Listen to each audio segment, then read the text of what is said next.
que hay hábitos que pueden dañar tus dientes. Los dientes son para comer y para lucir una sonrisa armoniosa, pero muchas veces nos olvidamos y los utilizamos para abrir bolsas, destapar botellas, comernos las uñas o morder lápices. Todo esto que puede causar desgaste y fractura del esmalte. Entonces, bajo ninguna circunstancia utilicemos a los dientes como herramienta.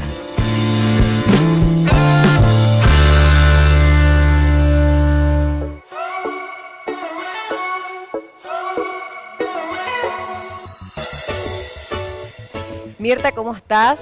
En base a lo que ya pudimos apreciar, ¿qué función cumplen los dientes en la boca? ¿Qué tal, Daisy? ¿Cómo estás? En realidad los dientes, las funciones que cumplen los dientes en la boca, primero es la masticatoria, estética y funcional. Entonces, para todo lo que vimos en ese tape, no tenemos que utilizar como herramientas o como para cortar, ¿sí? O para cortar hilos, para cortar papeles. Básicamente, solamente tienen que ser esas las funciones.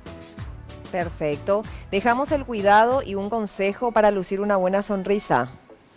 Controles cada 6 meses, si no es posible que sean anuales, una buena alimentación equilibrada y controles, como siempre, al odontólogo y para que esa boca tenga unos dientes y poder disfrutar de esa sonrisa saludable.